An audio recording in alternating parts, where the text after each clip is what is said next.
কেমন আছেন সবাই? আশা করি সবাই ভালো আছেন। তো আজকে দেখেন কি মাছ রান্না করব। এখানে হচ্ছে যে এটা হচ্ছে যে বাইলা মাছ। এই যে দেখেন কত বড় বড় বাইলা মাছ। আর এদিকে আছে তেলাপিয়া মাছ, তেলাপিয়া মাছের বাটা মাছ, ইচা মাছ। তো সবগুলো একসাথে আজকে খুব সুন্দরভাবে রান্না করব। তো দেখতে থাকেন আমরা কিভাবে গ্রামীণ পদ্ধতিতে এই মাছগুলো রান্না করি। আশা করি ভিডিওটি ভালো লাগবে, দেখতে থাকেন সম্পূর্ণ ভিডিওটি। ব্যাপার হলো কি জানেন, এখানে হচ্ছে যে ইচা মাছগুলো দেখতে পাচ্ছেন, এই ইচা মাছগুলো দিয়ে হচ্ছে যে দুন্দুল দিয়ে রান্না হইব। আর হচ্ছে যে বাইলা মাছ, তারপরে যে মাছগুলো আছে তেলাপিয়া মাছ, তারপরে বাটা মাছ আছে, এগুলো হচ্ছে যে ঝোল করে রান্না হইব। হচ্ছে যে খাইতে কিন্তু খুব ভালো লাগে। তো গ্রামীণ পদ্ধতিতে রান্না করতেছি। এই যে দেখেন দুন্দুল, চিনাল বা দুন্দুল যে যাই বলেন।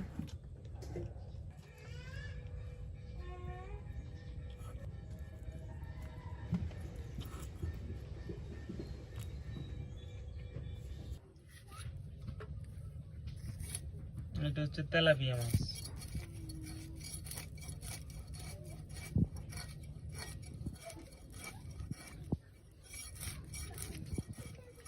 হচ্ছে যে আমি আগে বলছি যে ভাজা করে রান্না করব। দেখেন কুটার পরে এগুলো হয়েছে। তো ভাজার জন্য দিয়ে দিচ্ছি পরিমাণ মতো লবণ, এরপরে দিয়ে দিচ্ছি পরিমাণ মতো হলুদের গুঁড়া,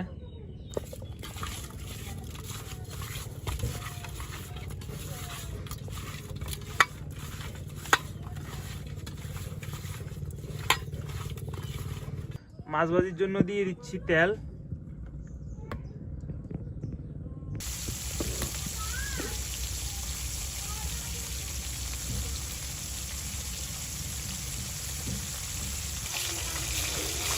তাহলে তেলাপিয়া মাছ দিয়ে ভাতটা খাই যাই।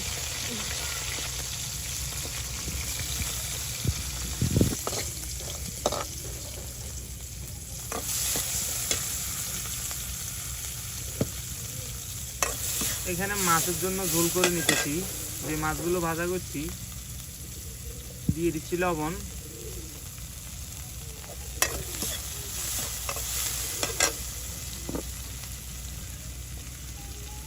হলুদের গুঁড়া,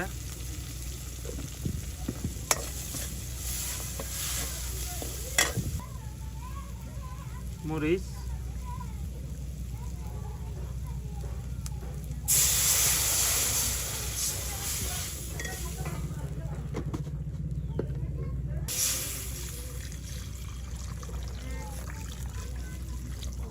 তো এদিকে হচ্ছে যে ভাজা মাছ যেগুলো ভাজি নিছি, মাছ ঝোল করে রান্না করবো, ওগুলোর জন্য হচ্ছে যে মশলা জল একসাথে দিয়ে উঠাই দিছি।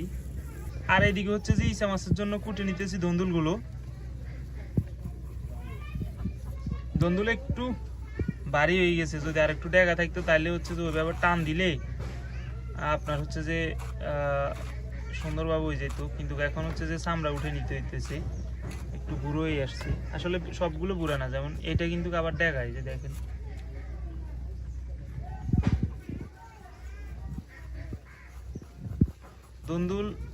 দন্দুল আছে, ঝিঙে আছে। আসলে কালকে ঝিঙে দিয়ে হচ্ছে যে ইচা মাছ দিয়ে রান্না হয়েছিল, এত পরিমাণ ভালো লাগছে।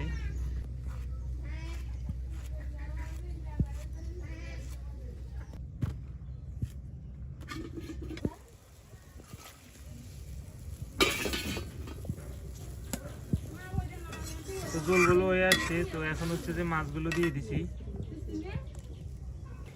তো মাছের ভিতরে হচ্ছে যে দিয়ে দিচ্ছি জিরা বাটা, মানে মশলা বাটা আর কি। এই যে দেখেন মাছের ঝোলও প্রায় টানে আসছে, আর কিছুক্ষণের ভিতরে নামাই নিব। আর একটু ঝোল টানলে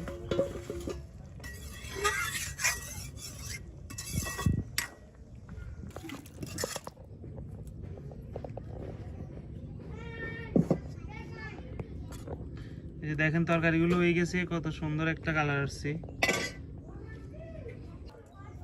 ইচা মাছ আর হচ্ছে যে দন্দুল, এগুলো হচ্ছে যে রান্না করব। তো এই জন্য দিয়ে দিচ্ছি তেল।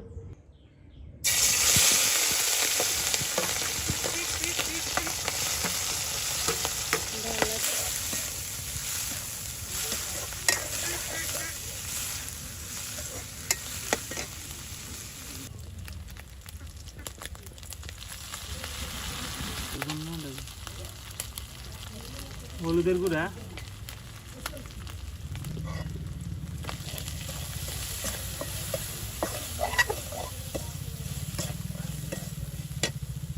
পেঁয়াজ কুচি,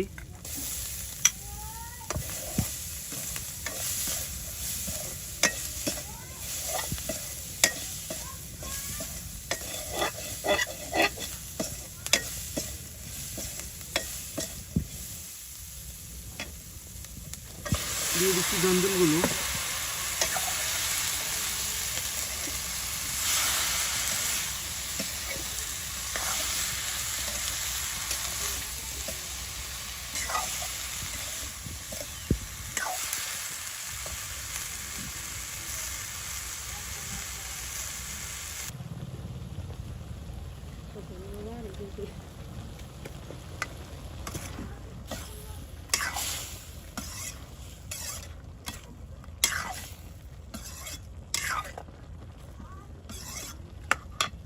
দিয়ে দিচ্ছি মরিচের গুঁড়া,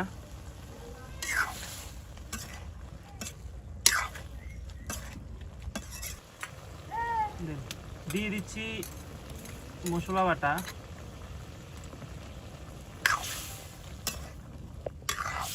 দেখেন দন্দুলগুলোতে কিন্তু এক ফোঁটা জলও দিই নেই, এরপরও কি পরিমাণ জল বাইরে হয়েছে। জল তো বাইরে হয়েছে, এরপরও হালকা পরিমাণ জল দিয়ে দিতেছি।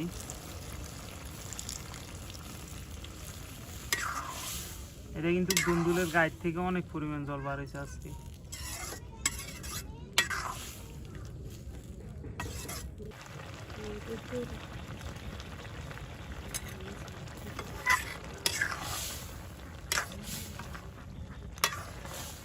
তো এই যে দেখেন তরকারিগুলো ঝোল মাখা মাখা হয়ে আসছে, তো কিছুক্ষণিতে নামাই নিব।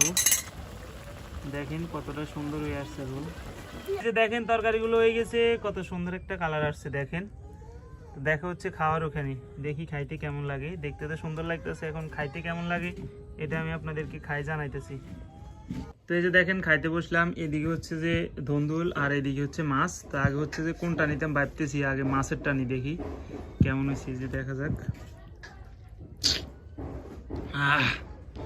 হালকা ঝোল লই। আর একটা, এটা কি ভাড়া মাছ নাকি, থাক। আর এই যে এখানে আছে বাইলা মাছ, এগুলো এই যে এটা বাইলা মাছ। দেখা যাক, খান যাক।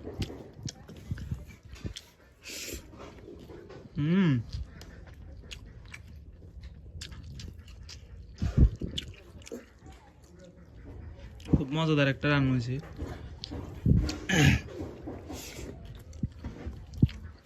হালকা জাল করে রাঁধছি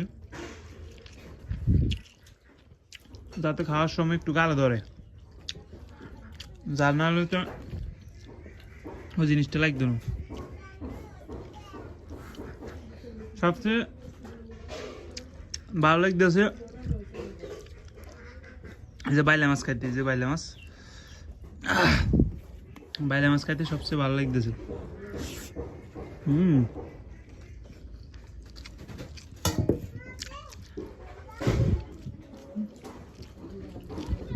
দেখুন খুব ভালো হয়েছে তরকারিগুলো, কাঁড়া রয়েছে লাগে।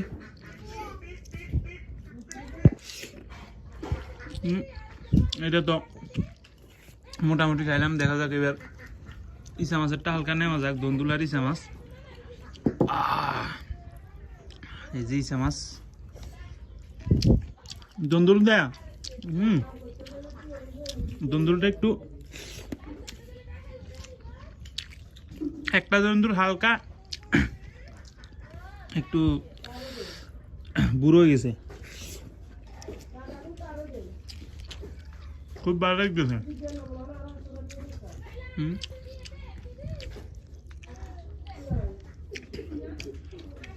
তো ধন্যবাদ সম্পূর্ণ ভিডিওটি দেখার জন্য। এরকম ভিডিও আরও দেখতে চাইলে আমাদের পেজ হলো ফলো করবেন, চ্যানেল হলে সাবস্ক্রাইব করবেন। ভালো থাকবেন সবাই।